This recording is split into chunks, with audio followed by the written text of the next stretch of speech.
In 1492, Spain's royal court was buzzing. A dreamer named Christopher Columbus stood before King Ferdinand and Queen Isabella. He said, "If we sail west across the Atlantic, we can find a new route to India." The Queen took a risk and gave him 3 ships, the Nina, the Pinta, and the Santa Maria. On August 3, 1492, Columbus and his crew set sail into the unknown. Hourglass not and weeks passed. The sailors grew tired and afraid. "We'll never make it. The ocean never ends," they muttered. Some even thought of turning back. But Columbus encouraged them. "Hold on. Land is near. Just a little longer." Then, on the morning of October 12, 1492, a lookout cried out, "Land! Land ahead! Palm tree!" They had reached the Bahamas. Columbus believed he was in India, so he called the people there Indians. But in reality, he had stepped onto a new continent, the Americas, a land unknown to Europe. Columbus thought he had found a shortcut to Asia, but instead, his voyage changed the course of history. Globe showing Europe-Africa. What followed was the Columbian Exchange, the movement of plants, animals, ideas, and even diseases between Europe and the Americas. And with it began the Age of Exploration, a new era that reshaped the entire world. On the morning of October 1492, when Columbus and his crew stepped onto the shores of the Bahamas, they entered a world unlike anything they had ever seen. Lush green islands, strange plants, and people who looked, dressed, and spoke in ways completely new to the Europeans. Columbus was amazed. He thought, "We've reached India." That's why he called the people he met Indians. Busts in silhouette, the native people, curious and cautious, had never seen men with beards, iron weapons, and strange clothes before. Yet, they welcomed Columbus and his sailors. They offered food, water, and small gifts. Columbus's eyes quickly noticed something else: the gold ornaments the natives wore. He thought, "If they have gold jewelry, there must be great treasures here. This is what Spain is looking for." At first, the meetings felt friendly. The natives shared what they had. Columbus offered beads, trinkets, and simple gifts in return. But soon, the differences became clear. For the native people, the land was sacred, a gift of nature, belonging to everyone. For Columbus and his men, the land and its riches were something to claim and control. Crosswords, this marked the beginning of conflict. What began as curiosity and friendship quickly turned into domination and exploitation. That very first encounter set the stage for centuries to come. A meeting of cultures, but also the start of colonization, struggle, and lasting change in the New World. When Columbus reached the Americas in 1492, he unknowingly connected 2 completely separate worlds. On one side, Europe, Africa, and Asia. And on the other, the Americas. This connection created what we call the Columbian Exchange, the transfer of plants, animals, diseases, and ideas across the Atlantic. Seedling plants and crops. From the Americas came potatoes, corn, tomatoes, cocoa, and chili peppers. Can you imagine Europe before pizza, French fries, or even chocolate? Chocolate bar. At the same time, Europe sent wheat, rice, coffee, and sugarcane to the Americas. Horse animals. Europe also brought horses, cattle, sheep, and pigs. For Native Americans, the horse was revolutionary. It transformed hunting, travel, and even warfare. Microbe diseases. But not everything was positive. Europe carried smallpox, measles, and influenza, which devastated native populations. Millions of indigenous people died, making disease one of the darkest sides of the exchange. Lightbulb ideas and culture. Religion, technology, and languages crossed the ocean too. New crops from the Americas boosted Europe's population, while European animals, plants, and culture reshaped life in the Americas. The Columbian Exchange wasn't just about trade. It was a global remix. A blending of foods, cultures, and people that forever changed the way we live. In the late 1400s, Europe was hungry for the riches of the East. Spices, silk, and precious goods came from India and Asia. But there was a problem. The overland routes were long, dangerous, and controlled by the powerful Ottoman Empire. So, a new question arose. Can we reach Asia by sea? Anchor a new dream. Portugal led the way. Prince Henry the Navigator encouraged sailors to explore the African coast. Vasco da Gama proved it was possible when he reached India by sailing around Africa. And then, in 1492, Christopher Columbus set out west, believing he could find Asia, and instead reached the Americas. Telescope new technology. This era was fueled by innovation. The magnetic compass, the astrolabe, and faster ships like the caravel gave sailors the courage to cross unknown seas. Globe showing Europe-Africa the results. This marked the start of the Age of Exploration, a time when European ships spread across the globe. In Africa, they built trade networks and began the transatlantic slave trade. In Asia, they expanded spice and silk trade. In the Americas, they discovered a new world that changed history forever. But behind the spirit of adventure were three powerful motives: gold, God, and glory. Wealth, religion, and fame drove Europe across the oceans. The Age of Exploration wasn't just about maps and voyages. It reshaped the entire world and connected continents like never before. After Columbus's voyages, Spain saw a new dream. The New World is full of gold, silver, and empires, and we must conquer them. This gave rise to the conquistadors, Spanish conquerors driven by wealth and glory. Cross swords Hernán Cortés, 1519. In 1519, Hernán Cortés landed in Mexico with just a few hundred soldiers. There stood the mighty Aztec Empire, ruled by Emperor Montezuma. Cortés cleverly allied with tribes who were enemies of the Aztecs. With horses, guns, and steel weapons the Aztecs had never seen, he launched his attack. By 1521, Cortés had captured the capital city of Tenochtitlan and brought down the Aztec Empire. Moneybag Francisco Pizarro, 1532. In 1532, Francisco Pizarro arrived in South America.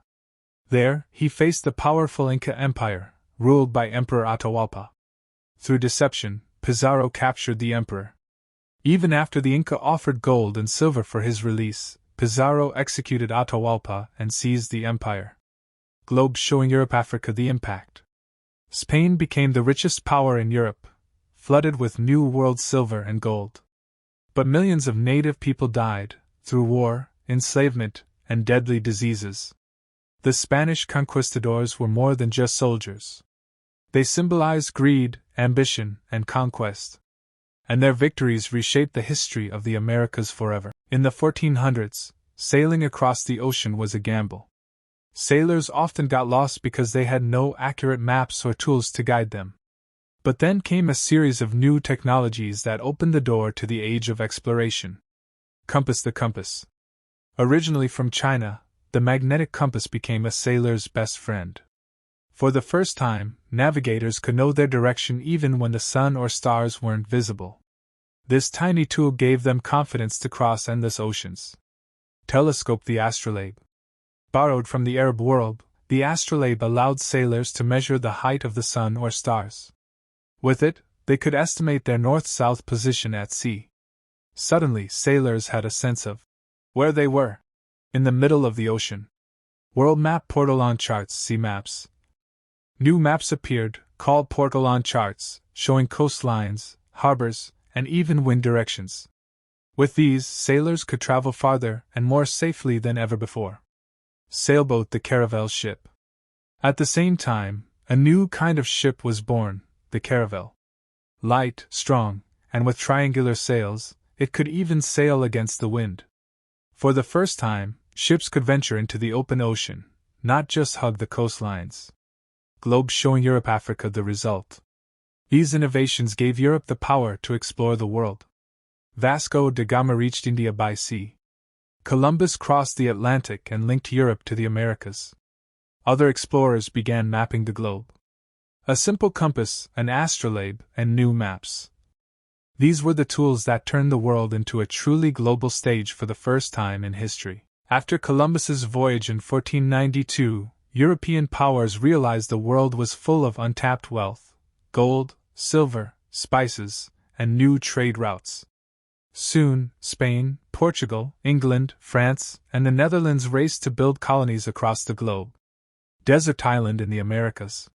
Spain conquered much of South America and Mexico, forcing native people to work in silver and gold mines. England and France settled in North America, where tobacco, cotton, and fur became profitable trades. Plantations grew, and the land itself became the foundation of European wealth. Globe showing Europe, Africa, and Africa. Portugal and other nations set up trading posts along the coasts. Here they traded for gold, ivory, and tragically, enslaved Africans.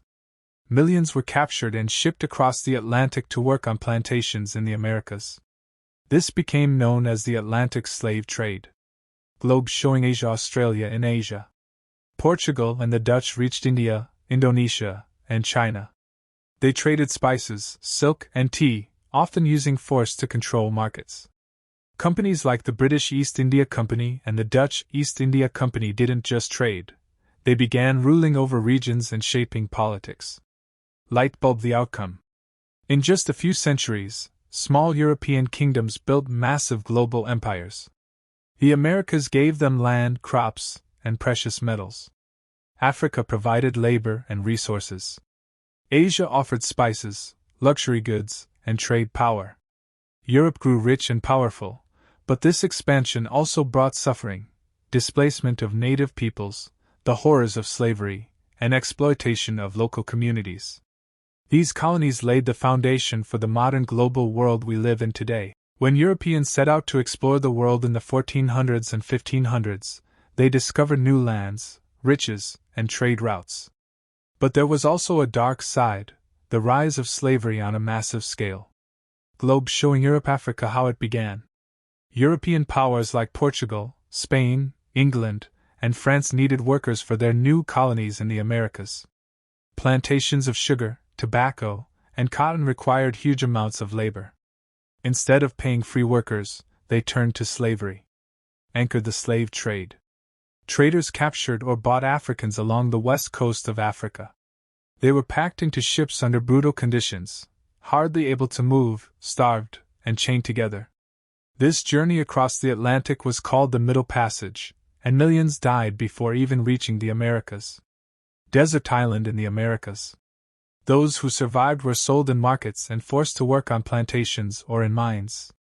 Families were separated, cultures torn apart, and generations lived in bondage with no freedom or rights. For the colonists, slavery became the backbone of their wealth. Bar chart the scale. Historians estimate that from the 1500s to the 1800s, over 12 million Africans were taken across the Atlantic. This created the so-called triangular trade. Europe sent goods to Africa. Enslaved Africans were shipped to the Americas. And raw materials like sugar and cotton went back to Europe. Light bulb the legacy.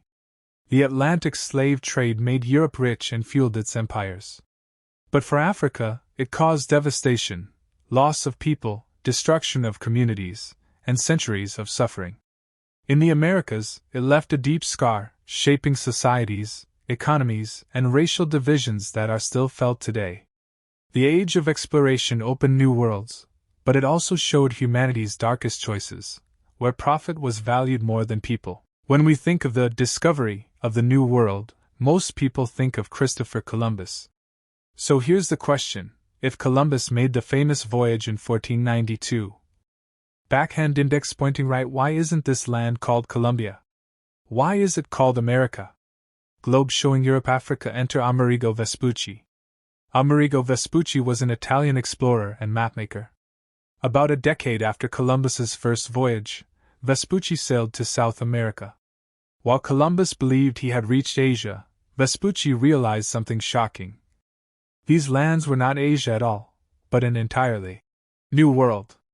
World map, the power of maps. At the time, maps were the key to spreading knowledge. In 1507, a German cartographer named Martin Waldseemüller published a new world map. On it, he labeled the newly discovered continents as America, after Amerigo Vespucci's first name, Americus in Latin. Why? Because Vespucci was the first to publicly argue that these lands were separate continents, not Asia. Columbia. What about Columbus? Columbus was respected for his voyages, but he never admitted he had found a new continent. He died believing he had reached islands near Asia. Since Vespucci's writings spread widely across Europe, his name stuck on maps.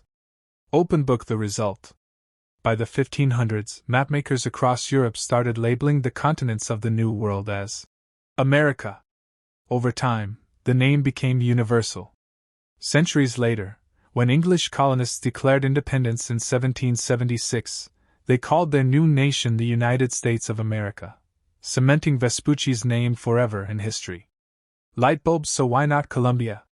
In truth, some places did try, like the country Columbia, the District of Columbia, and even the famous city, Columbus. But the continents themselves? They were already named after Vespucci, not Columbus.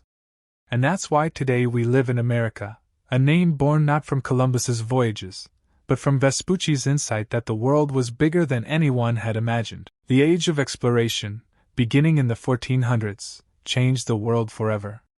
European ships sailed across oceans, reaching Africa, Asia, and the Americas. But the real story isn't just about voyages, it's about the massive impact these journeys had on economies, politics, and cultures worldwide. Moneybag economy, a global marketplace is born. Exploration created the first true global economy. Silver from the Americas flowed into Europe and then to Asia. Spices, silk, and tea traveled back from Asia. Sugar, tobacco, and later cotton became international commodities. For the first time in history, goods, wealth, and labor moved across continents, linking the old world and the new. But this also fueled exploitation, slavery, and the rise of powerful trading empires. Castle politics, the rise of European powers. Exploration transformed small European kingdoms into global superpowers. Spain and Portugal first built empires in the Americas and Asia. Later, England, France, and the Netherlands joined in, competing for colonies. Control of overseas territories meant military power, wealth, and influence, setting the stage for centuries of conflict, from colonial wars to revolutions. Performing arts, culture, exchange, and collision. Exploration sparked one of the greatest cultural exchanges in history. New foods like potatoes, maize, and tomatoes changed diets around the world. Horses and cattle transformed life for Native Americans. But there was also tragedy. Diseases like smallpox devastated indigenous populations, while European languages, religions, and systems of government were imposed on others. Cultures blended, clashed, and reshaped societies in ways still visible today. Globe showing Europe-Africa the legacy. By 1600, no part of the world was untouched. Exploration had created a connected globe, rich with exchange, but also scarred by conquest, slavery, and colonization. It laid the foundations of our modern world, global trade, international politics, and cultural diversity. The age of exploration wasn't just about